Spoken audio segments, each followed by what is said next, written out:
101.3. Program is live on Western Diamond Television, live on Facebook. You want to meet TV. To course see like here page in your daje. So comment in your na to move money. Na yentimi ankenkan ni nyina emfama. Uwi akope link no. Share ma for fraka enso entimi enya broadcast yiso emfa so. Entino de odi kan hwe ni nyina no. Aya dwumadene modern boy His Excellency President Nadan Kwakufuado. Eba na kwan a ode akọ the Volta and the Oti regions ama enei womo edi ehun adanse. Eba jo na wie Dr. Laj Mahmoud Bawumia say aka 16 days na ye kwa akoto aba. O say osra wo ye na drum kai no. December 7th no or number 1 on the ballot. Oni all the NPP parliamentary candidates. Number 1 on the ballot. So wha entino o to abade ama the NPP. O to abade ama Dr. Bawumia. Now to edi ama eye MPP parliamentary candidate or eye o constituency a owo mu no so. Number 2 Digital Ghana agenda President Nadan Kwakufuado edi share Dr. Laj Mahmoud Bawumia ansa adano adano. Wa ye dwumade ama enei mobile money interoperability how ho ntwa kwantenten enko bank se okwa akoye transactions wo nso akodi santene so mesrawo fa phone no and o transfer sika from one network to the other on your mobile phone. Are very simple, faster and convenient. And all that change so obetimi a transfer sika from your mobile wallet account to your bank account. Sounds na betimi is free. O bank account mu dey see o mobile money wallet eso. O transfer sika from one bank to the other. Are very very simple. And all that change so can I say the e-pharmacy platform. Dr. Laj Mahmoud Bawumia Jaroma enei wo yade na acquire the sabia na Dr. Hwe wia na watimi abomodin pa se ene wo haw ho enkoti nkohwe adura ya kyerode ama wo no fa phone no ene wo log on to the e-pharmacy platform all the pharmaceutical shops no ewo so enura hodo ni nyina bi enso ewo eye platform ne so just place your order eni se madu ba bia wo bia no yade wunro enso eba besi waboboa no etimi ede amount afeiti zipline medical drone delivery services no egusu a eye adwuma eboa yenuanom omo wo kro nkitwa mu we Dr. Laj Mahmoud Bawumia enhye pa ne eniama pa wode aba eboa menu mienu mepa cha Dr. Laj Mahmoud Bawumia vision no very simple, a modern efficient Ghana where everyone benefits. Mr. December 7th no vote for Dr. Bawumia. He is number 1 on the ballot. Kaina channel to say your vote matters. Let's build a future together. It is possible. Oshe Obranwa, some 27 minutes gone past 4. Ewi yera Emmanuel Mark Akon. Ewo fiduemu ha say oye former presiding member Shama Municipal Assembly. Abekansa wo fiduemu ha say. Sanso your former assembly man Shama Benti electoral area or a member of the NPP regional communications team or has say yankona yamana ha yamana kwaba nafi yeneno enhye enkoma twetwe no eso. We are live on Western Diamond Television on Facebook into ko ho a obetimi adjoin eye link no honorable awiei maha ya nua osika na ohuna mutu sen adumra na daroma ye hu ye mejize waso hu ye papa yesu adom ye hu ye aka some 16 days na ye ko akwakoto aba western region udu ani famu a emutu sen medasi osikan mamfa nchia nam ye duru papa mfa ma wahwefo na wetifu na menche hen party mpemfu papa tisara oye hen presidential candidate Dr. Alhaji Mahmoud Bawumia, His Excellency. Na hen parliamentary candidate over 276 constituencies in Inara. And can Shama. Na ma be schedule, a betcha schedule MPP parliamentary candidate. Yera Charles Onia want to be see. Aba Takradi, a betcha regional minister. Now so ye parliamentary candidate for Takradi. Yera Kobi Ocheda commence. My boshi akwa hunter was a kitchen. I'm a body power tech. I'm the honorable mapa. I'm the sometime be make sure the MPP for original Hunter West and way to NDC one for candidates. And two no the MPP originally yani kweke yini oni engineer Eric Francis Pobi. We do not have one in Sabrani Power Tech. Mecha Andrew Ejapamesa Honorable na wana waka ni nara. A constituency regions in Mboko. I mean Adam the baby ye drizy. Party biara why ready today MPP a yepede win election. Yabakade jumano ya ye num dodo nara. Wakade mwaka ni beje ashankopon nsa. Usande Chirosam nakada the horse is prepared for the battle, but victory comes from the Lord. Nyimpa fem no ya boye ho. Worship him the soro bo ho na wo bo. Ehwenzama yezigu akonem. And MPP we have done a beautiful campaign. Yesha afiasi. Ehwe yene campaign ayeya. Menjinze de As3m baby pende we are daring other political party there. Yebetwitwa one. Another we are daring the electoral commission the one nam no yesbeye chichinga ne ade no NPP. We have been very responsible in our campaign, and for that matter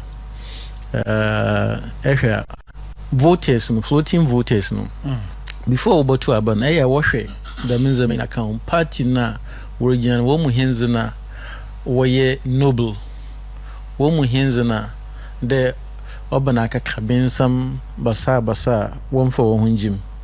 And you and I can bear witness that MPP yezi yene hu ipa yanya basa nti campaign easy ya hi ni papa. Okay. Injuma Rosie mejimizi de ya zipa Fourth Republic easy menyima bambiara oban mpuntu jumama obotuma was no hard to MPP abaning from year 2017 basic the memory. We have done a lot. Employment. In fact, yeba abanimi the kind of employment edichum oyazo was so sana banbia employment. In fact, once upon a time yetumi agyan na ndo cry 400,000 youth. Is one she baby the mazi bin sida from time even Jesus Christ will be we quarry about 2024 years in aban bia mbea at a sport ojan nando for 100,000 of nankrofu within a space of about 2 weeks was one shade mum. But MPP been able to do that. Eban yene routes are hoa. Year of road phase 1, year of road phase 2. Ehwa ye juma papa we na kono. I'm not saying the ye ni na no. Say ye ni na nka yentu ababiu anambwa. If the almighty US was sharp but was it took them over 200 years plus before Ghana ever start if they still vote or they still do election. Then of course they have not fully develop their state. And they say Ghanans you to aba no chada yam for me. And say mbre ye to aba no ena mpuntu no rokosoro. Na ehwe mbre o mampanyin na do dan kwaku fado. Na the vice president Alhaji Dr. Mahmudu Bawumia his excellencies. Njuma we to na wayen. Ebi o ha even upon mankrofo obo hena about the yaya azuni na. Ebi o ha to us as a party yehunde it's a mere foundation. We need to build on the foundation. And yeba build on the foundation. Then we can't give the country to a different political party. Okay. Because plan no onyon ho na wa ye plan.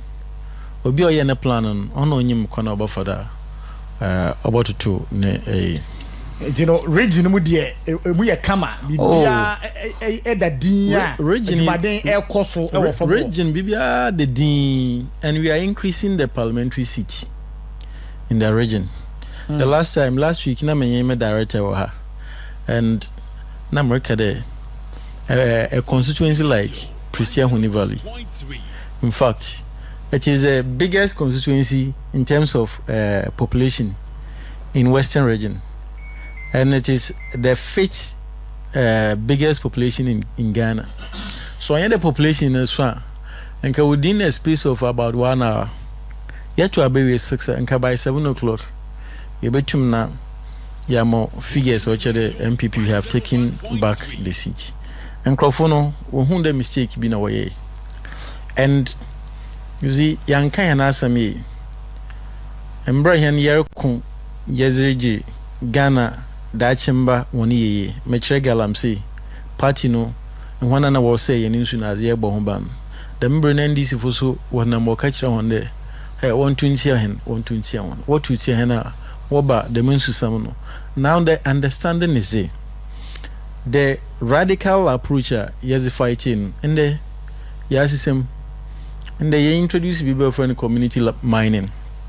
Community mining no, it is being regulated. And see they are not spoiling our water bodies, unlike before. Echo baby to the evaluate jura Ajomoro. This constituency from 1992, Obiara Intinado more than a term. It's another 1 term. No before for Waba. Now it is not like Nyedo Biarant more than a term in Inchi. Not at all or no automatic. In fact, says ya was you answer. Look at Yama me Catherine Aberma Afiku Nejumo ye. And the current NDC MPO. At a point, na Nankrofo, on your baby share MPP for another you, Nara Kishia ne NDC for NDC for catcher and the Equary and Yefi. My main power if you do MPP and 20 and shade you may or yes sports stadium or ye. And Yefi. And you know, you may change you. Also, the more some was the baby or Sinano, a witch one. Nella Pillam Poeden was in him. And this one man said that Speaker of Parliament that is why on Yefi. And this another tune mutrude on Yefi. Ewo Evaledra Ajomoro constituency. Why then do you give him the chance, knowing fully well that Abeya able to or Yankoponepa or Mampene Bezich Dr. Alaji Mahmoud Baumia or Yehan presidential candidate for the MPP on an Obewin election? Will you continue to give that seat to or NDC now? No. All right. And again, baby Unsa Yelson Suyaji Yazi account is Jomoro, honorable politician. He is winning that seat for us. And if I'm saying that we are taking additional seat, Anya crazy, between 8 or 5, 4 or 5. Yes, I can. Oh yeah, constituencies 9 you wonder done. Okay, MCR fa a year. Professor Smart Sapon, we know etuso mam sisia. But Professor Smart Sapon, a director of research and innovation at Kumasi Technical University.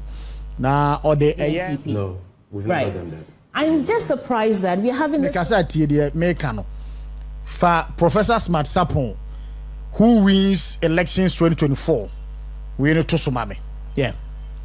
Aha, what the toswa na fi yakwe anymore.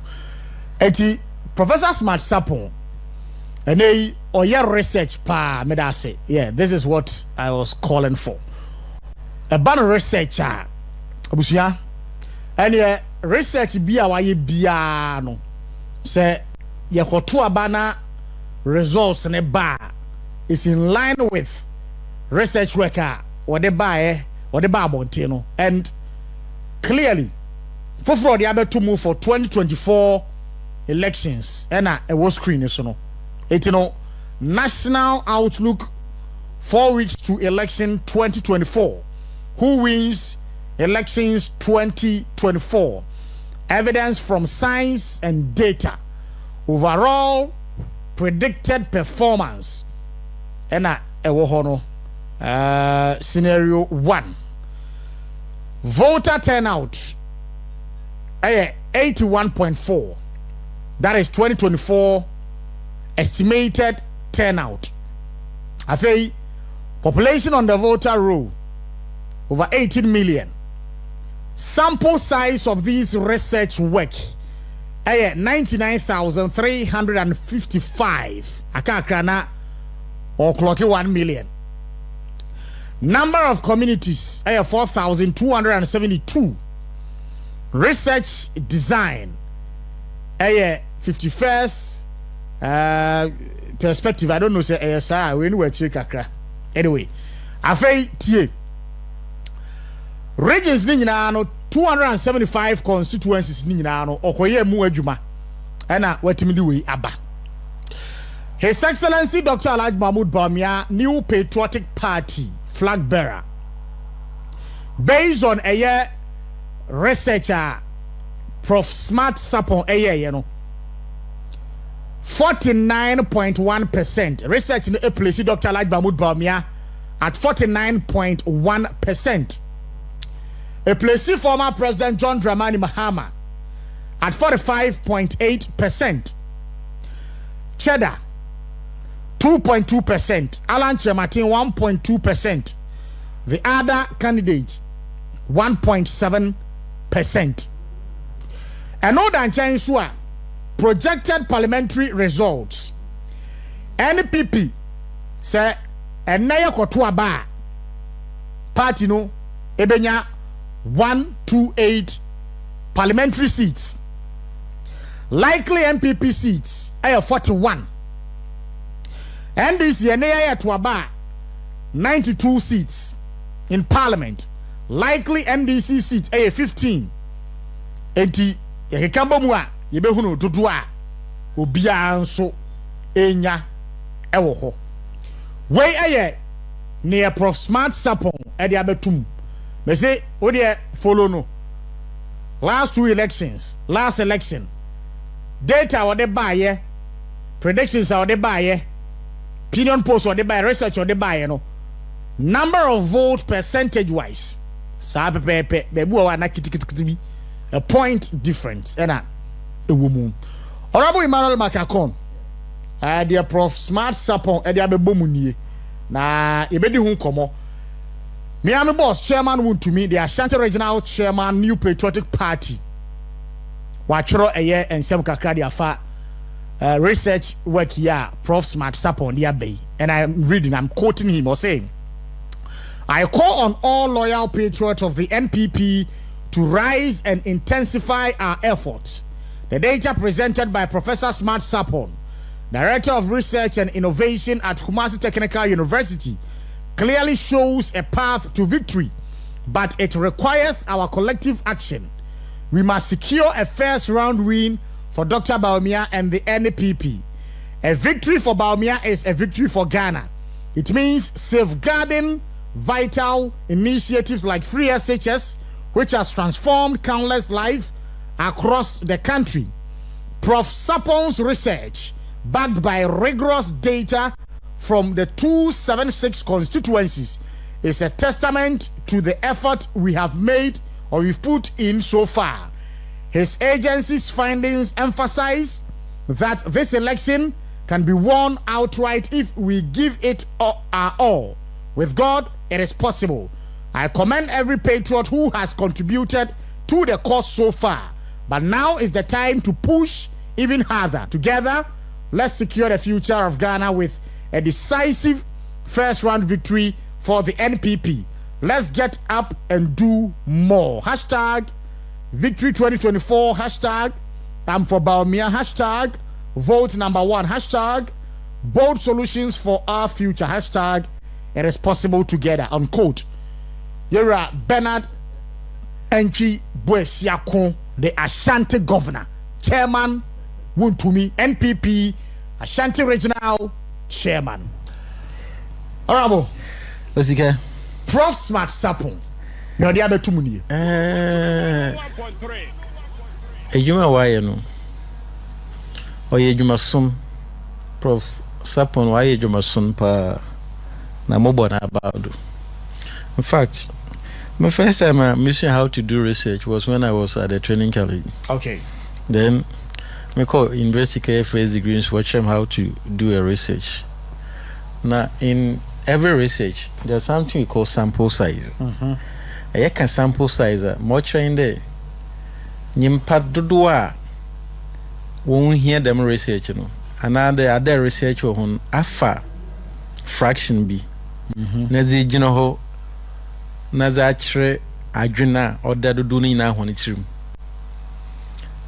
na ehwe na sample size ya the man has done a human's job. Why am I saying this? And there have been some of these researchers yet Ebe no bi nezen was in Crawford 2000 Ghana was in Crawford 2000 higher sample size.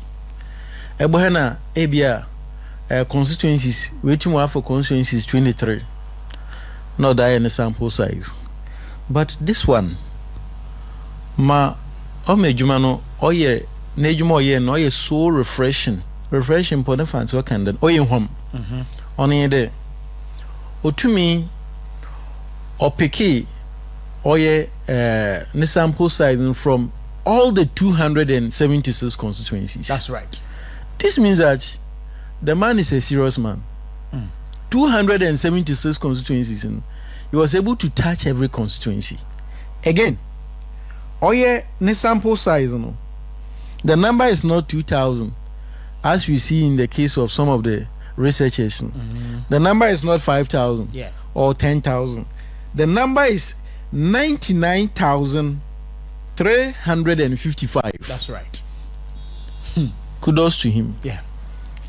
Afiso as a kusoye oyem feinde otumi nyimpoku ahroa yewo Ghana no in terms of religion when you be film of a Christian for out of the 99,000 no Christian for nensa kan one woman no will constitute 68,804 that is like 69.3%. Yeah.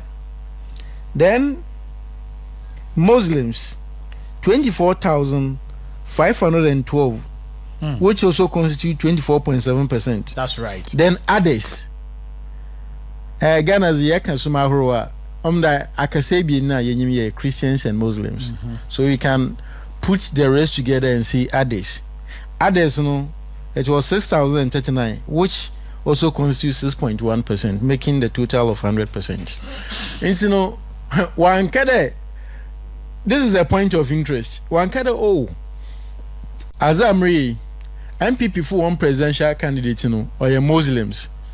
And so a Muslim no, me pede moko Muslim from Kotinwo na moko. Another NDC, one presidential candidate, or a Christian, moko Christian from Kotinwo na mako. So yeah, the man in research in the wasting strategy. That's right. Another or yeah research to favor a certain group of individuals. But no, near them no yen. He did a human's job or call other inina. Afiso, if you Ghana economy now, you will impa who no one jumeza who be there on minor queer as no affect one on queer or affect one. Yang hazi. Artisans Newe mfiruhon okafa artisans nkoko 3,463. Okay. Artisans Sample size for sample the size artisans. yes for the artisans ofa 3,436. One more so oko chief farmers on so far 1,287. Okafa clergymen or religious leaders and also free and also free and the sumaro no apart from the you Christian no echo Christian ma you Catholic you Methodist you Pentecost so we put them together and say clergymen the mean pakui and there was the domano pa eben Muslim so you Tijani you Al-Sunna the microphone now put together no religious leaders one chewene nsinchen and I don't know what the one no once we was in komo. That's right. So Professor Smasapon who onyanyimzi bi there even though he may pick them individually but when we binom so when you want crofus in komo. Yeah. The microphone so often kokoro 866. Afi commercial drivers commercial na make the economy no. This man carefully chose people economy no sinitraza were affected. Economy no page anymore were affected. Clear commercial drivers. Every now and then one can your economy on zimu before boko ejuma no no they driving for call no zoba. Commercial drivers offer nkoko 5,474. 5,474 and all these it is carefully selected from all the 276 constituencies. So that is not a small job. Afi community members offer 20,147. Okay. 20 on your 2,000 on your 20,000 community members. Elected assembly members. He was able to speak to about 739 of them. Ghana elected assembly members they are around 14,000. Okay. So the man picked 739. Okay. And he has gone around half of them. Hey, did I say 14,000? Yeah, 14,000. I'm talking about 1,400. 1,400. Yes. Half of them. Yeah. Them assembly members you're picking on. On Cherebiana, you said in Katia, no, can the assembly member about twin this level election away in or year 2023. NDC for your assistant MPP for. Yeah. And so assuming that what he said is right here. In Crawford, wa from one way. NDC for any Kasiwa and Amawa. Yes. So there's no bias in this kind of research. Afi farmers Yekwafo offer 17,678 farmers. These are also the kind of people in our society here. When the economy is bad, they are directly affected. That's right. When the economy is good, they are directly affected. And the farmers was one answer as well. I'm say what's up, girl? I'm safe from the one answer so about your cocoa. Afi your food vendors. One of 20 is ban a rare phone bunch by friend Dokunura Imura a Wachira the mirror phone food vendors. This man did not leave them out of the distance. And Coco 8,235. Key businessmen stroke business owners of major retail stores and also offer 8,483. Local media practitioners and PIC owners and operators public information centers in Nazi. Pepe Wenjawan offer Coco 531. Okay. Market women stroke market leaders, market queens and all that. And once you for the man has done a good job. You come why Juma? Why a Juma pa? Eteno kodwa na nyane mrikebia. Why a Juma pa? We will come to the details of it. The man Crawford Pepe Wenjawan offer Coco 4,915, almost 5,000. Mining. He went there. Miners and also Okafam Koku 205. Nurses, doctors, health workers. And see, Mayor Kaun. Mayor Kaun. And once we for no more 3,096 health workers, nurses, and doctors. Afi Yaba pensioners or pensioners. And also the man did not leave them out. 1,428 process upon registered youth association members. Echo assemblies are youth associations, they are given the chance to be registered under the National Youth Authority. The monk of Isu, we want in Sinchen and Kokol 901. Afiyaba tailors, dressmakers, hairdressers, and barbers offer 10,849. Teachers and educational workers offer 5,696. Traditional leaders 1,555. Non-political party activists. Obi baby said na papa ejumari enye de oshada MPP fu bi na okafo ambo ano and NDC fu bi na okafo ambo ano. Yeah. Abezin sorry kan yent wonzin. He has mentioned it here there. And wana onya information there. Democracy ebi wo friend Makakon MPP nya ebi wo friend Kekmensa NDC nya Democracy so putting them together offer one mu 2,951. That's right. I think I doff my heart for him for such a wonderful job. Mutu chairman. Okay. I doff my heart for him. Now, let me quickly touch on the projections with regard to members of parliament. Okay. According to Prof. Sapon, the latest research, Oye Mbreshe out of 276, aye kan hwasan. Yet to abana pe nkomo ozi no no chere MPP yebetum imprempren yara nde ya kase yet to aba MPP bayan 129 sorry 28 NDC bayan 92 128 parliamentary seats 128 parliamentary seat for MPP and 92 for NDC. Yet to abende. Yet to abenda. Afi vote biswa on your setting. Na oil likely there obokwama MPP. Ehono yebenya 41 seat wo. Na za NDC. Nenso oil likely do botima kwama NDC nso. NDC fusu obenya 15. I see. Each mistake bia Ghana fu binim yeye aba no keye 139 137 no.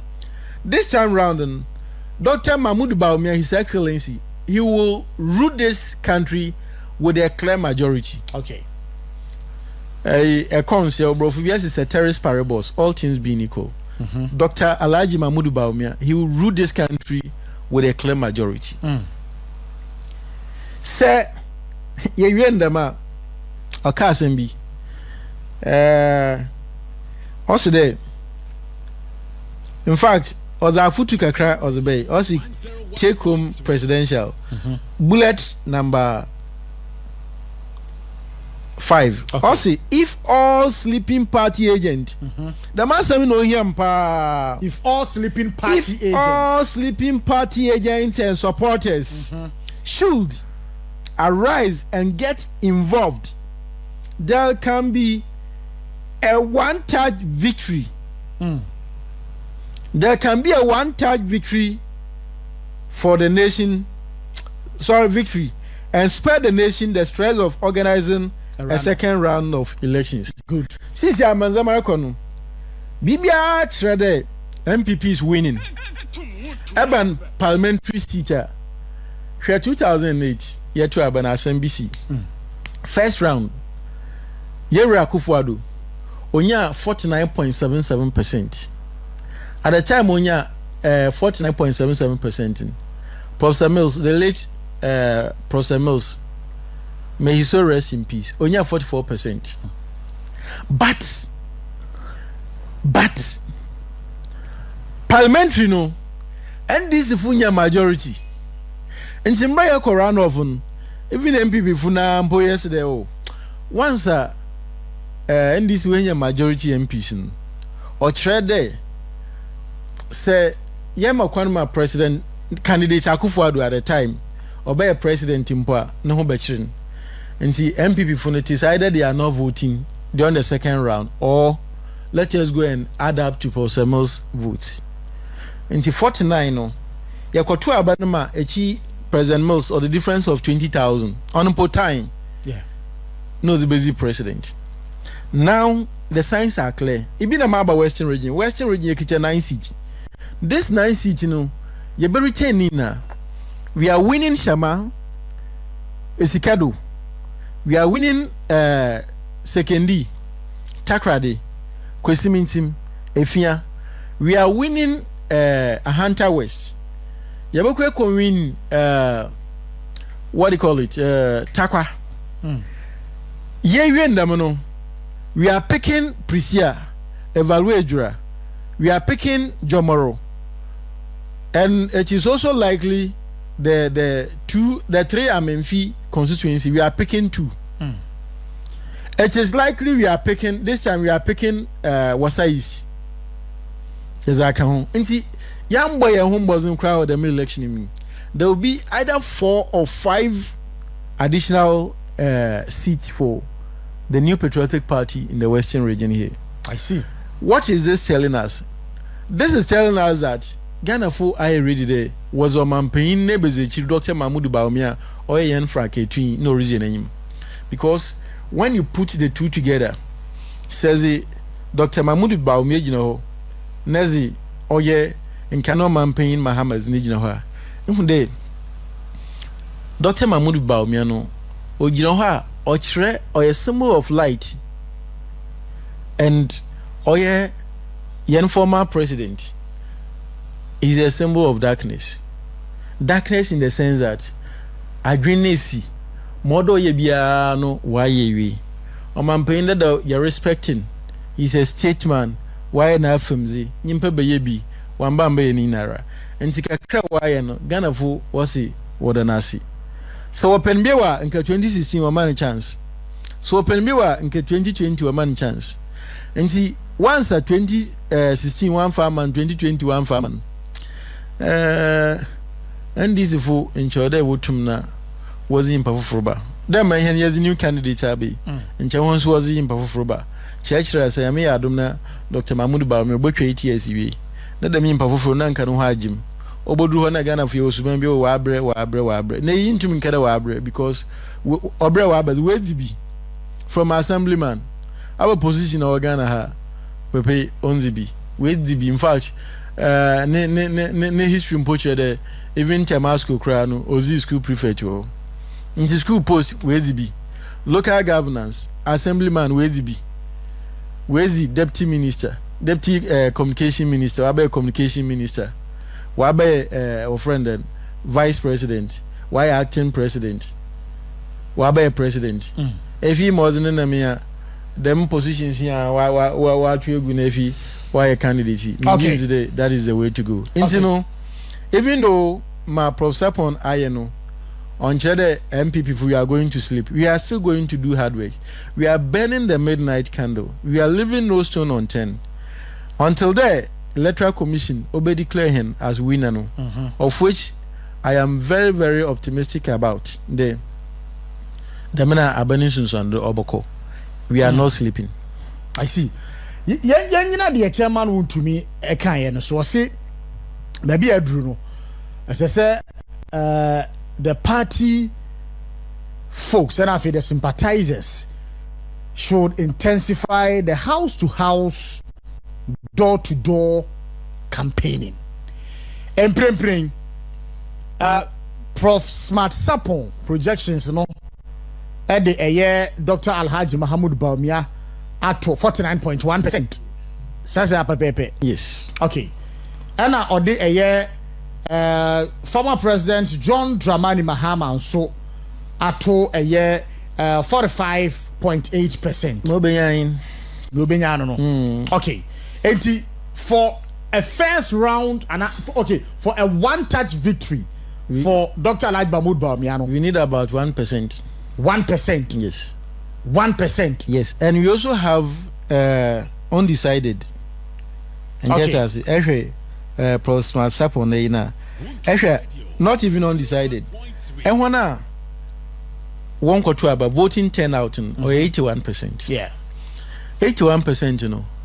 So ye jumazan kakra. Again, you butum cry in 5% account. When we intensify the door-to-door campaign, our chairman won't American.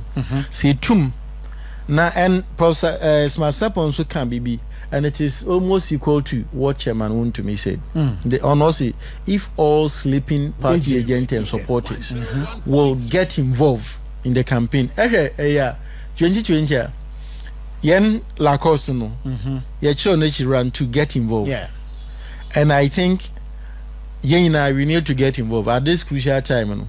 You see, team be Ghana ha. One Instagram was the until the bones are rotting or so something. Yeah. Never say die. Never say die until the bones are rotting. Accra has to folk for. Yes, Accra has to folk. So MPP for this should be our philosophy.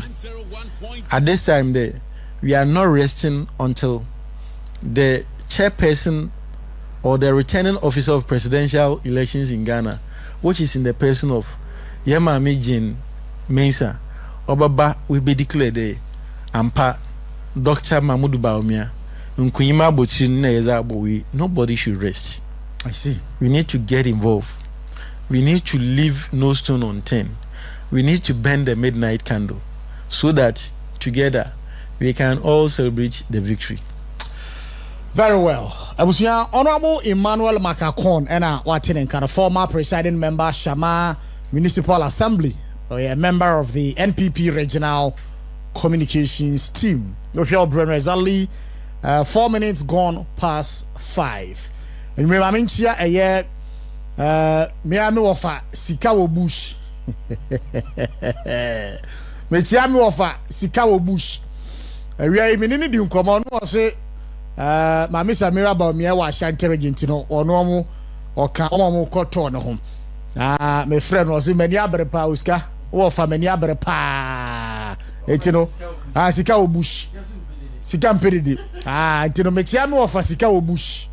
Mechia papa dwuma den modern ba wo bo ade ama eye party no nyame onhua na onye okese MCR fa the first video no etumu mame na yemisa ye ho asembi because baby a Ghana elko no hwe se yesi ye di no kura ma ye ho a ebeboa ye nyina adano ada asukọ no masame gemfi allegations upon allegations okay can be the gu you can say papa yi soja ni pani so na nyame a ompe bone wakwatena Joy News ena host no ebisa na say ensem bebre a waka fa papa ne ho no ne evidence ye den wo de ti asem wo ka sister you owe that to our audience. You are the only person who may not be aware that what we have put out is proof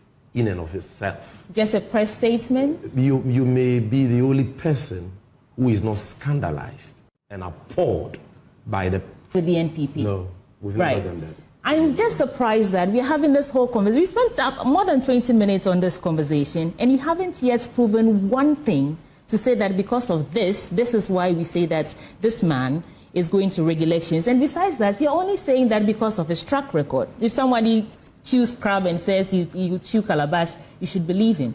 I just want one fact, something that you can tell us, show and tell, that maybe I went to his house and I saw that in his storage, we saw the arms that we are talking about. Just one, and then we can move on from here. My brother. Otherwise, we're just speculating. My sister. You owe that to our audience. You are the only person who may not be aware that what we have put out is proof in and of itself. Just a press statement? You may be the only person who is not scandalized and appalled by the fact that a person with such a criminal record will be given such a position.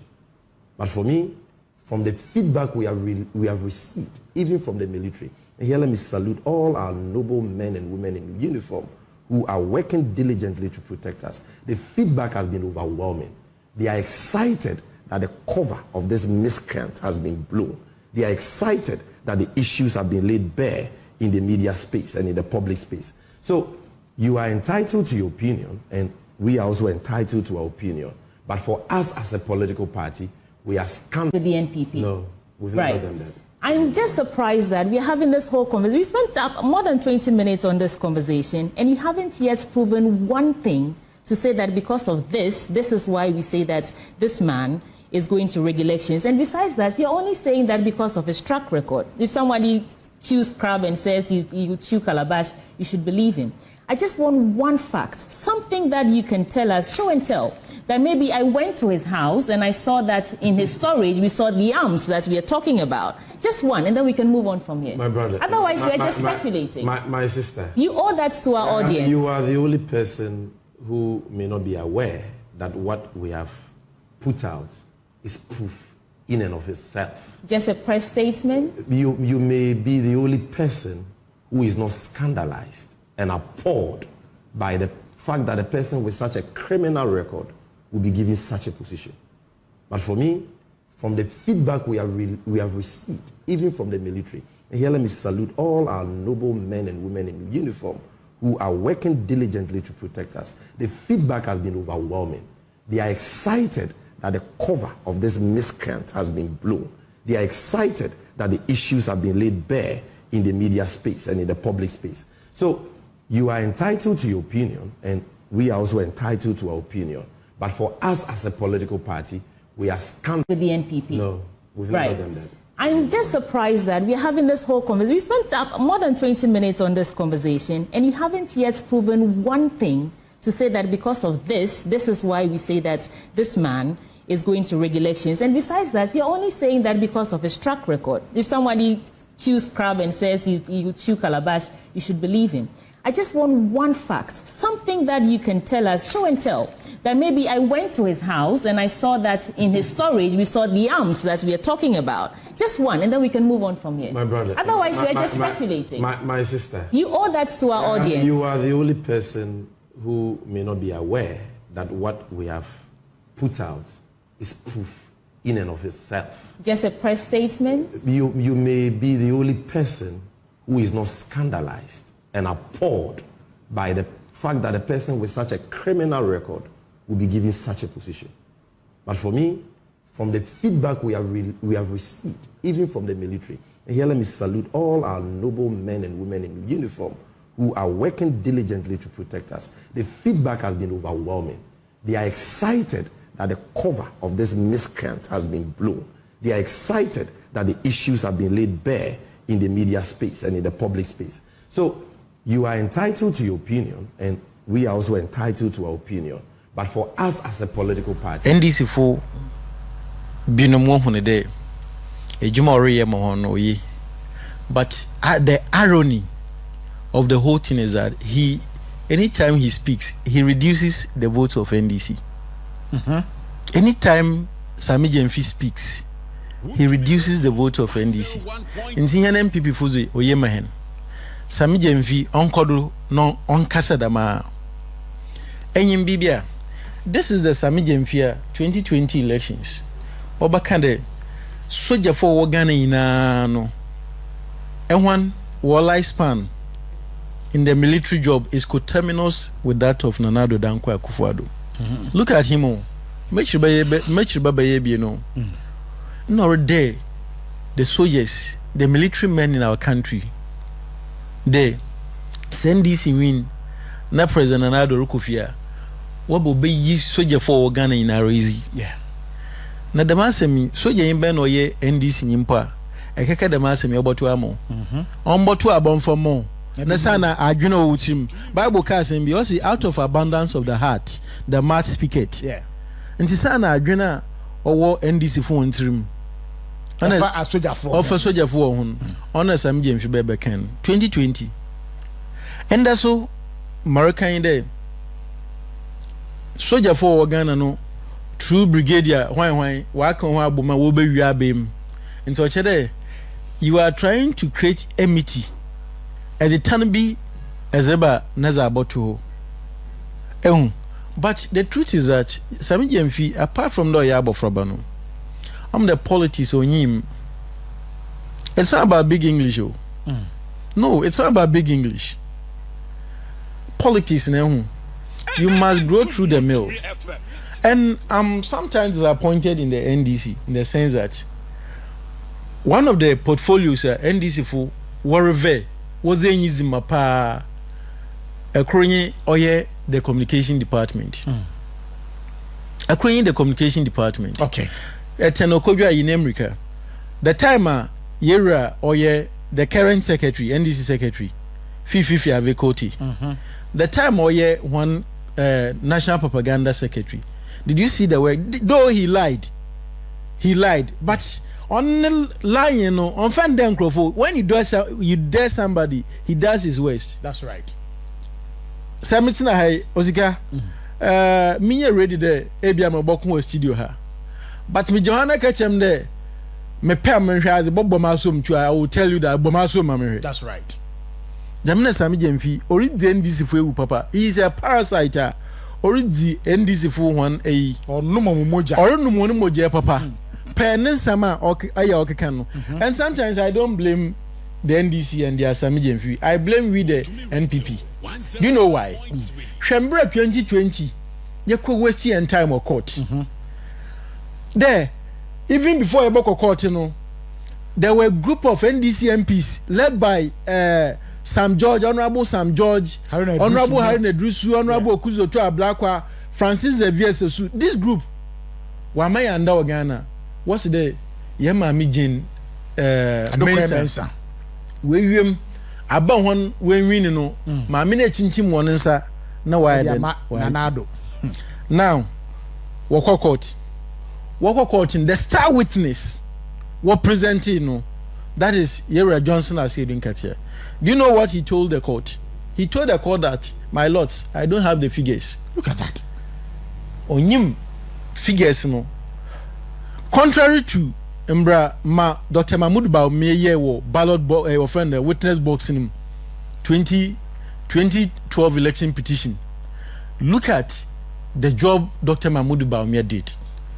Every statement that he makes, the rule of the program is evidence. Yeah. You're able to provide evidence at every polling station.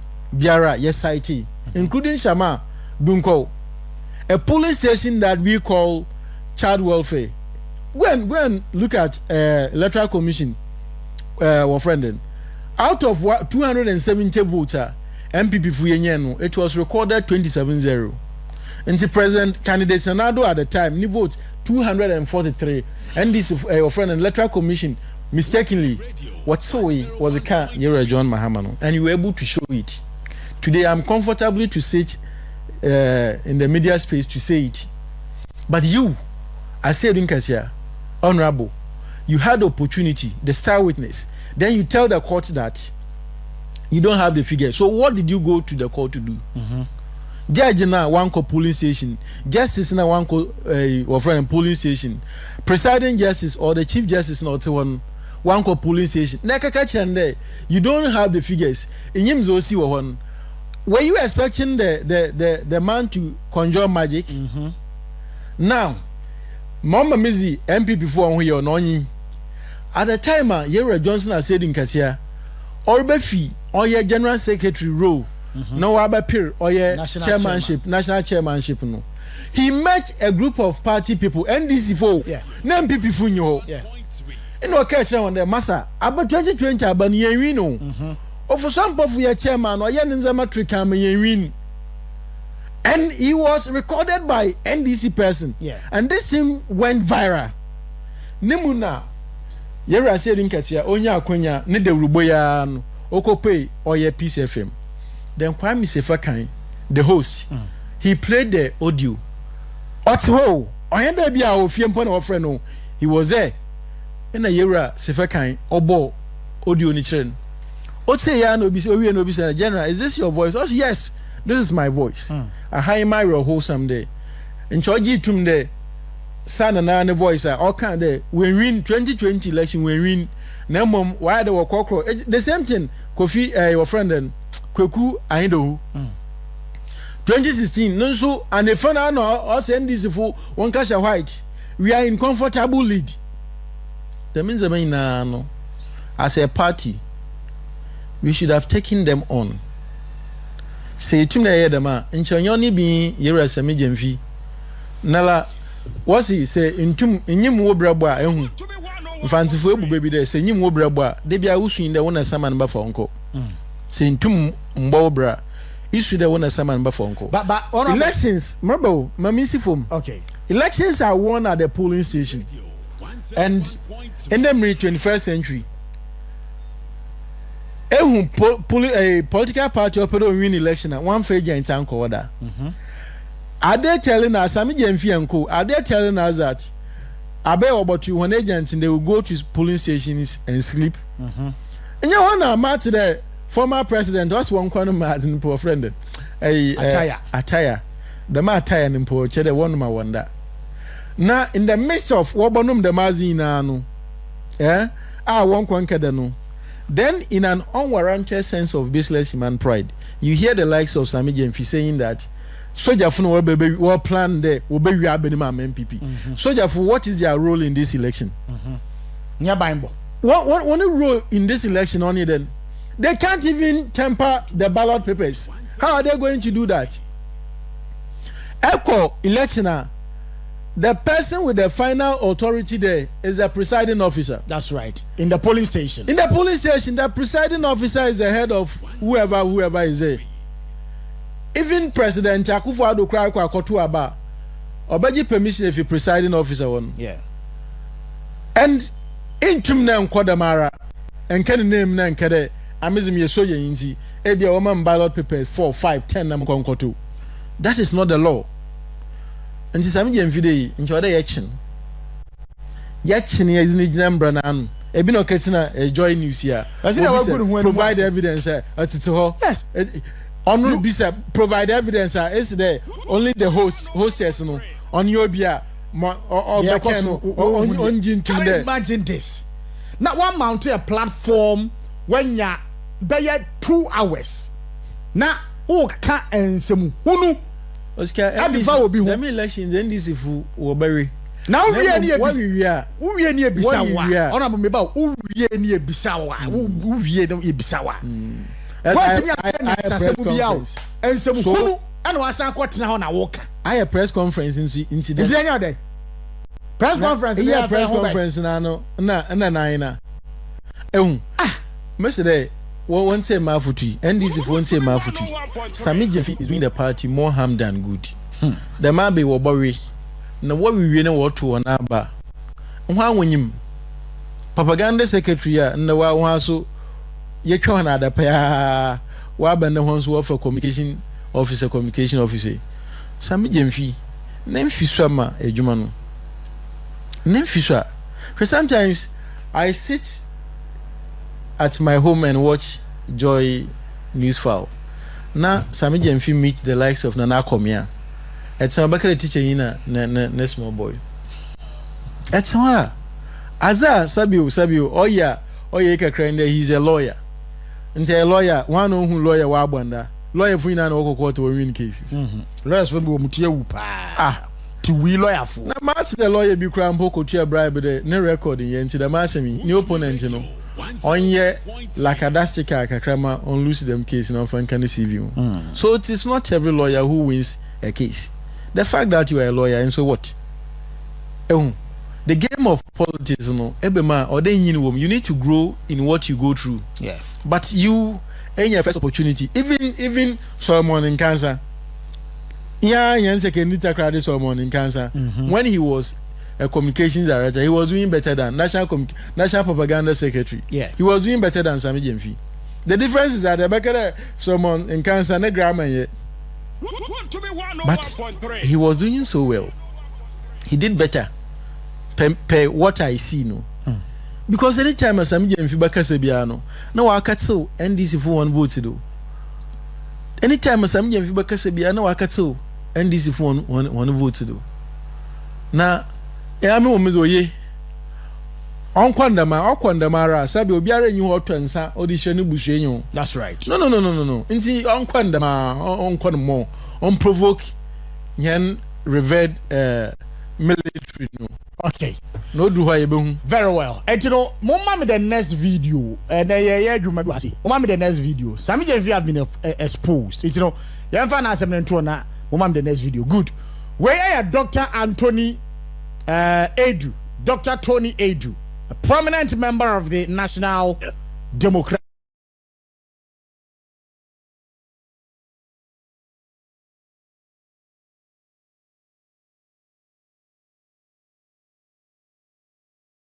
Who should Ghanaians vote for? Of course, I'm an NDC man, and I think Ghanaians should vote for Baumia. Who should Ghanaians vote for? Of course, I'm an NDC man, and I think Ghanaians should vote for Baumia. Who should Ghanaians vote for? Of course, I'm an NDC man, and I think Ghanaians should vote for Baumia. Who should Ghanaians vote for? Of course, I'm an NDC man, and I think Ghanaians should vote for Baumia. Who should Ghanaians vote for? Of course, I'm an NDC man, and I think Ghanaians should Democratic vote for Congress. Or say, and I quote, I'm an NDC man, and I think Ghanaians should vote for Dr. Alhaji Mahamudu Bawumia. NDC penny baku. Nanu mo asemuni. Honorable, edian ebesi, edian ebebama. Wobi ayede NDC atwa ne mfuruma. Ebeka se aha, afia ba ye kwakoto no.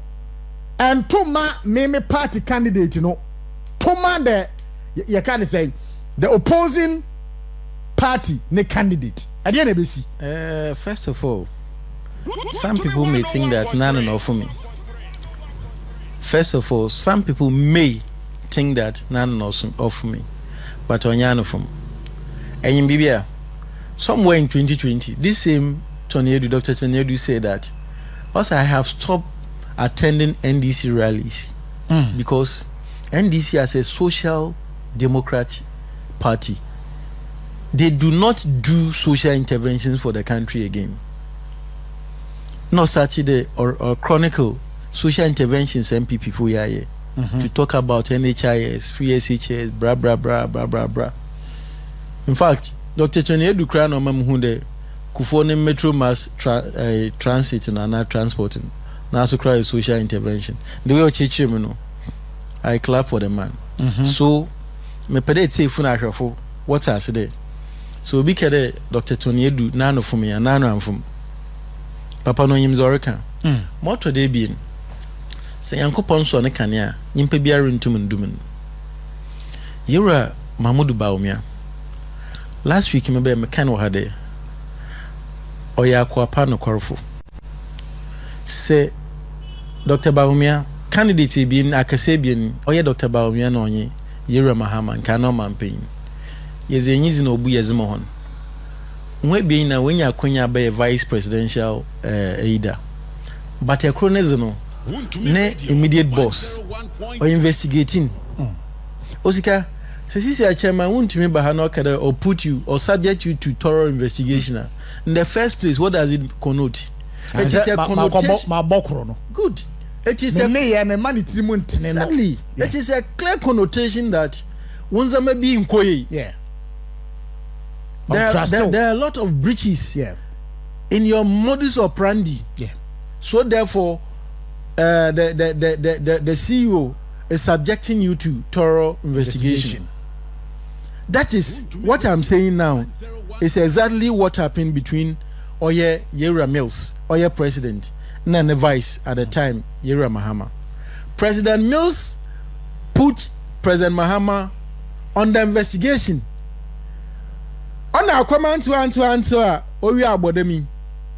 Them Airbus issue ya opwe. Them time na atamos we wo. Yeah. No wenya no so free. Asem no opwe. Hwe. President Nanado wini. Ozi papa bia no ye NDC keda. Ye NDC keda. Revolution nkrofa there we gina for the revolution. Ma NDC. What tie Chairman Rollins nature. Ekro oni Yera Kaiser Martin Amidu. Yeah. Allow me see Ben Kaiser Amidu. Share nyimpa bi to them. President Nanado on an appointment. More by the first special prosecutor of this country. And he said, government official 1. I'm saying no. The biggest corruption scandal in the world. It was the Airbus scandal. Now abrofo wo yehwehwem no what's the nyimpa oze enyim Ghana ha or your government official 1 na yenyim government official 1 kron na Martin Amidu NDC nyo. In fact, nyedo NDC keke. He has been appointed as an attorney general in this country under NDC before. Was served as attorney general and minister of justice in this country before. Apart from that, in the 2000 election, Martin Amidu was the running mate for President Mills, the late President Mills at the time. And he's such a person. What's about Mochichi Finswazi Bekede or Denchem we were Wanjinichim? He was the first person to authenticate the fact that the government official one now Abrofunu working it is here John Dramani Mahama. Yeah. Did Dinatembasa. And you might catch and he's stupid. Yeah. And the stupid or Pekapa Obetiama na Yera Martin Amidu na Yenenka Kisie Jabin the current special prosecutor in Sobe no soon his findings no obo government official one say ya wa or you know and the oji to mu yes and the oji to mu yes so as American na no me peda me kire dem Yera your friend Anthony Edu na sama or kada yentu abayen fama oye Dr. Baumia no the masami nya saasi do ho onya honam na moja na oyi kire no oye sunsuma asam dembre Jesus Christ once upon a time oyine suafo no ehonte ho no bi say ehoni na de na hon na menka no kokroma ekromfo no wo feed them ye hona yi man said also kromfo no bi mo se de Isaiah obi si Elijah bi mo se de akwanshafo no aba na kronyo also no problem the monkrofia won be na na worker na hom so me hom ye adwuma hom so hom den. And Peter said, you are the son of the living God. And Jesus so cast a picture. I can Matthew chapter 16 verse 18. Also, he we onya nyimpa onya honam na moja na we ya chiro. Na mom we yi fi so no was chiro. Okay. Say MPP fu na yereka and more or less obey to the hena na yezi nyimpa because President Kufuor abeka bi no. Now Tony Edu a Keda NDC Keda. Nti memfo ni na memfo nto ho no embra me hwe so mbekwa kodi di natem oh yes omampan no tegwado me hwe so mbedi di natem omampan akufuado oba western north no be share nananom no he said something he gave a testimony about Dr. Mahmoud Baumia. I was tagged Madam Ampado unlike President Mills or investigatee President Mahama through the investigation papa no for the first time in the history of Fourth Republic or even the history of Ghana yen hu no mampem biara de otegwaduna odumankmo wuzina apaka na abafan them after the investigation no President Akufo-Addo neze no oka asem bi kire nananom no os look nananom MBB mitsimi office ho menye me vice president we are so fine that sorry but my officer there's no protocols involved Timoha no bobo mabu me as usual obe otine from na nyimi nya no feel no be send vice what is going on also president my research team has come to tell me that there are some 88 districts in Ghana they don't have district hospitals and President Nana also kadama some mission the 21st century yeti Ghana hama district bi nkokuru do otwa wonyi oye district hospital okay go you hear from me okoya no free presidential advisor for health Dr. Nsiasare this is the information my vice has given me can you confirm asemano oji 1 week obeya no say president in fact what the vice president said is correct. In fact, there are even more. It is 111 district in Ghana without district hospitals. So that agenda 111, Dr. Mahmoud Baumia, ne brainchild. Yeah. So President Nadu, unlike President Milsa or Putin, ne vice president into proper scrutiny, proper investigation. Go to Shraj website. It is there. I am NDC Shraj investigated President Mahama. President Nadu Osha him from we not catching Honda. This is the person. I said, yes, all my nation. Not because or MPP, not because why the vice president pen, but because or Yimpa or Green Ghana. Okay. Now look at mobile money interoperability or a neighboring child. Yeah. Today, and if I would do more lighter, a bottom at the with him, say prepaid or some, bottom at the with him, next mobile phone as I told power. My light, you know, with my waba. Very well, thank you. Honorable Emmanuel Makakona, a former presiding member, Shama Municipal Assembly, we have Brenois, some 34 minutes gone past 5. Yemi ahomani ntumwe.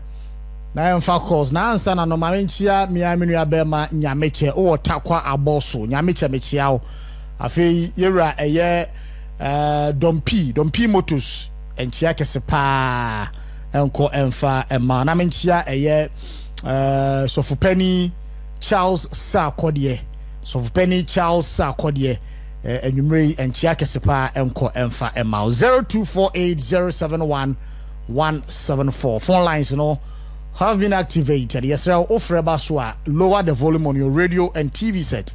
Nafi and Chiano Tesomaye. Hello, good evening. Akura.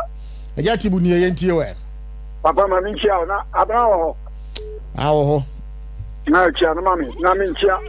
Yenya minister honako honabo kobi. Open kese chema basi. Mi chia me brother makafon the director. Nafi director isem saying.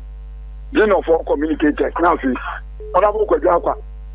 Akama boss ana lawyer boy mefina na your friends osika and na one of your radio sister station war and Kumasi Obi our brother Obi metie the project the program you Kumasi a na nyeji papa chesa san for money e miracle wo hono adu na Mr. Dominic de Gama for your need to be Baunia, your Tommy, Wagana, no notion of about Wagana, and never some of them was seen a notice of so, who did deep and flat of Wagana. Almost said, Omuri Niba Power, security, and police in Oman, Omu making sure that another Israel will obey your lady. Yes, Yamanati wants to say. 2024 year retire omo akwa 2024 year retire mahama ani samijo fina na no gengengi na no ya wuti 24 tam yenya papa ko foto tu ya na tam no year retire mo 20. Okay, thank you. Hello, good evening. The battle lower TV no ne radio set no volume no my why na yentio. Wuntumi radio 101.3. Wodi maybe afraid fi. Your friend or done ye. Okay. No takrade. All right. Na my friend in Sankamo. You become a honorable cover regional minister. Share MPP Nanado statue na AC hono. Momo de mobile moto. Obi ba krom ha. 1 year president, 1 year she. Ubu 7 million or washama what you hear. Obeka won so much though. We see or three aban NDC aban we see fishing harbour. What we are no model in Kotoso, we can see some fishing harbour. Yeah. So no on the year you. No on the year the president Mekufuabu or one Asha ye can be road baby as may see and run about the year. Na waya me yeni na aya de na yi ahemfo afo so se dwuma waya wa ha ye bona baso na e de esi ho so no mo kasa sabu suntisam no busabi ni a woti we ye ni mo ye bi ani wa na ye sabi we mfanka ofiri bukura no sabi wonu a na japade a wo che na yira wa ye no we de ne to o mani bi o de man mpra obi a wo gbo adwaman amfi se bi wu abefa na free ho no wo de na japade man mpra maje president ye na so won tiafe no yi bi se wo de bemma na yi e ba de organa tani pan kura de dia to fishing aboso a na obusa fishing abo e water kura dia ye se bosom twe sam fishing abo Wa me yefi wa ho apart from no de be no ye. Okay. Na Kufuor the GNPC bibia akoso. Na de ni bia to we aboni be na wo. All right. Yeah, so yeah, that's it. Hello, good evening. Hello, good evening, boss. About your udi maybe afraid if you. Musika afia ni me ka tefro obo asa ka police. Apia yentie wanwumre. Musika e da machine adwuma pa mo ye. On say me tema untimi ye press conference. Mr. On say me nya ka no afiefiam no 55 no. On say da bia me sa me ka. Omo we afiefiam. Obi ani won ma obo atifia. Uhu obi a oye sa adwuma no. Information center say wa akwa ko no ko mo ma so kra na ko meka aban ni puntu dwuma wa ye mfa ntina na kamantem obi anti di kra uhu obi a wo ba. Extra ma mo penifon number mo fre wo mo. Na anya ina me so me na ka tell no mo ko wasa is ho hia me pa afia o se wasa is yan so big shit ni friend ni nsam wa mo ayen wasa is wa mo ayen woni fie ya o de boa wasa is we ya ba te no me na class konketo anum e no mo be vote no yes sir on se wasa is so from ani dos wo ho yes sir mo that's why the for mo wasa is okay. Yes, yeah, that's it. Hello, good evening. Hello, good evening. Anyway, me bacho udi maybe afraid. Pacho, good evening. Sika midin di masum kasabri sa hiyo. Mayentio mini. Tani danya na mixio wa juma pa obo ama o mangana anita kwa de mai. Pacho, tani danya na mixio nti Entie ho TV no so wadarama. Okay, nti yesterday am for no yesterday so mo ko sa no mo ye juma no mangana ma yesterday wa say anti NDC for no mo ni na mo no mo cha manfo. Okay, yeah, that's it. Hello, good evening. Hello, good evening. Would you baby afraid if you? Me free Kumasi Bantima. Hey, Frosting. Premier of Ata. Of I do. Dear Miss Lenny say, Dear Miss Lenny say, a friend say, MPP, Yarini, and Tina NDC for so mon parliament. It Miss Slamo, more program we are more 5 minutes. Namon chilla quiet, that's why I bet Wabano. Okay. Take a tea in my area, you will see a sample actually. Because you're to a baby, we Ghana here. The obedi Ted, you know. Barrot to the say. Yeah. You see, almost strategy on me, and you see, I can we when you my cooperation, most say, you are really say, and this is for them soon by winning a Comcasum Parliament. Almost so by winning a banana next year, no, Scaben on the bay budget. Budget bed in the big amount for okay. And 2 minutes so more loose way into the Slamo. Mama and chair quite was a better one, near she and co full Christ woman called Wabana. Yeah, so, yeah, that's it. Maybe I told Udi maybe a free fee. Hello, Udi baby afraid. Yeah, As3m Matthias. Matthias Kasafri. Pacho Kasafri Taponso. Kentio Emilia. Pacho, me one says, yeah, you Ashanti region, no. NDC for no, or more plot to say, Kujina ballot anymore. Ombetina mani papa ko delay times obetina box ni mu sa en fa obetina spend be 5 to 10 minutes then papa ko pagem enya de omo man stream mu da e delay tactics no be nti se na be ya Asante for no muntumi to aba ne bebre nti mon kan cheche ma muntumi ne nyen ko for ne se omo mo ni ko pa no mu ko fo mu ko dia ballot box ni mu a obetina man ko for 10 atwa so enya do battery box ni mu da no mu shemu sa mu di delay se na be ya 5 be bona ko pu bi ento aba. Okay, yeah, that's it. Hello, good evening. Ochi mo Sento Kushemboni.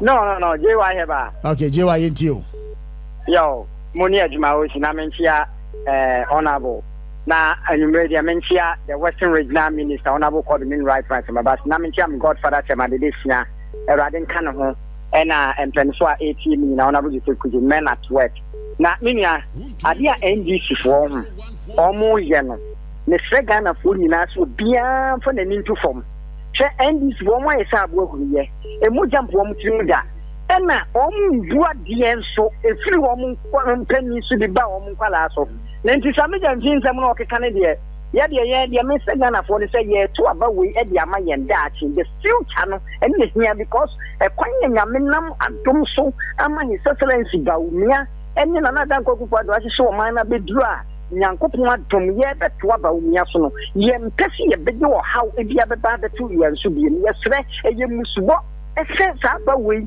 yɛbɛto mpo na mahama ɛbɛnya ano akasa because ɔmo mua deɛ Ghana for ɔmo buɛ nanso yɛbɛto aba no yɛde ama yɛda akyi nti deɛ mesɛ Ghana ni deɛ sɛ wotoma Bawumia number 1 and what ama all the pieces ni nyinaa number 1 ni yɛtumi akɔ yɛn mu agye ɔman Ghana ɛsi hɔ yie nyame nka ho si. Hello, good evening. Hello, good evening. Yeah, good evening. Kofi Free Western North. Okay. Western North region. My intio. Your mission is what's that 2016? Yeah, you say fully facing the yes, copper by lot box no fan police center. A few ways on a moment, coincidence be our masonti. Now, almost better ballot box be our almost any pa. One best ballot box no. I got coalition center. Now, I'm waiting in a yes, a day after. Okay, thank you. Hello, good evening. Hello. Would you be afraid if you? Tell me, Aji, we're free in Coco. My dear. Hello. If I join you. I'm calling on a person may come at you. Oh, also by you. You. This is Mahama, you see, former president. You see, when you're going to do woman, Young CBC, I want to ask them now how. That is what baby said. Because it do me be nothing, almost fresh, will be a matter of nothing. That's a more woman, I'm also going to be. Saying on the a woman, you disaster. When you're getting out the woman, you're not over the man. Okay. Yeah, that's the papa. Hello, good evening. Good evening. And now, dear baby, afraid if you. Stephen Katemba Bokrum. My intio Minia. I'm a French check as if I'm a sergeant to buy man, and I go. That picture laugh and crab, I will feel so cool. Nana, they only want to be seen. The Scadu Katem constituency.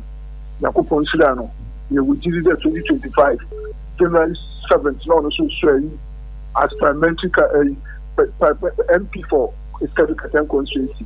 Nakupon can one that they are MP for years in Nara on na Dr. Mahmoud Bawumia Olimba we give nanda from schools away project 1 year basic education 1 year no dream that yakupoma my okay, thank you. Hello, good evening. Hello. Nana Odi baby afraid if you. Pastor Fleming before Katefu Asegago. My intio Minia. Radio program na person basu wo so o sika won re de nyame adom be na mboni e ma pa mo ye ni NDC fo ye de e agrubu ni omudi na mse wiat ni pa di se ni pa ugu ho kakra na nka ye den se atem die free empanyimfo so fankwala so saa na wenu bejina so bom ya de ya to aba ma wana Diziani Muhammad Yatem, see doing get ya, Sami Jensi, all river, who do not cry on Jassier. Now, when the gentleman pass for Bama, Osika Uti ways, must go to me as was me, you know, made it buy, and you also back and you also do it with Yaba. Yet, just to get to Abama, yet the same year, you know, tunes and Yanya, yet just to get to Abama. Now, you move and then he calls the pie. Maybe I'm a chicken, and I'm in my dog. We echo car about your once a ma. And I can't be Danoman Penico for. And what you had dinner, Tama, Master said. You said, before cry, the book for Mocata. it's just a even with the atom or mecha. You can't blab up New Year. Nothing that no matter me, I'm one. Yes, I need to about. Every woman can be a member. What can I make? Now, no year, no, no year, no, we don't hear this one. Not to say, you're just thinking, you know, just in the your vampire say, them cry, but we had here. As Ishalao. Now, good morning, this year. Okay, thank you. Hello, good evening. What you can inform Manson, that is right. Brad Charles, be when you're into you. Yo, no, no, papa. Na Mike Akun, original Mike Akun, no question. Na Mike Akun de Kasapa de, we number 1. Let me tell papa. Let me tell lawyer as a guama here. We took video. Ana Dr. Ahmed Ama. Na Utika, ye say Abaya Kotolo. Yera Baumia at number 1. And she said, Okotuaba, now after number 1, na Otuaba. Na okay, one or sono Takaka at number 1. And she found crowd there, oh, for a Tuaba Krawumre. Show one of our Okotuaba and you'll be new come up. I'm on 9 or Tawaguni. As I say, I depend on you. And she, yes, say, you come, you do what, Yakotuaba, Ama, Yura, Baumia. Okay. Yame unshaw so. Yafa friend is here say that obibi otimi frey and so ase. Akasimano eye edu na no sia and so etimi abo. Yenko na yen wrap up yen conversation. Honorable Makakon. Yeah. Finally, ye dey bury. Finally, me jimi zede time ye Dr. Mahmoud Bauman. Na nyimpa bebre we the kind of campaign I be. But Yera Mahama Nankasano with the election of President Mahmoud Bauman. Last time Makano had a up and down the Anamawa. Yeah. Say action anima. Say President Mahama, former President Mahmoud Sahona a watching year and when they on Tumenda. Him saying he couldn't Tumenda now. He once upon said that Minianum notness. MPP for where I come for. One payhen stream free and awesome. Na Baumia Boka Kafa ballot a or friend Aboka pick from the contest MPP flag bearership. At the MPP for was by no. But as Dan Kaya made Nyame until the same. Shembra Yan Papi Okafor forms. The kind of support that the party has given him. That is why I assure campaign the donanima in Hunde on Timnonda. And the Nani home soil, the 5 northern regions, the projections coming are so clear that it is going to be 70-30. It is going to be 70-30 in the sense that not that one pair Yera Mahaman Asem, but the 5 northern regions, they believe that they have been nice to him.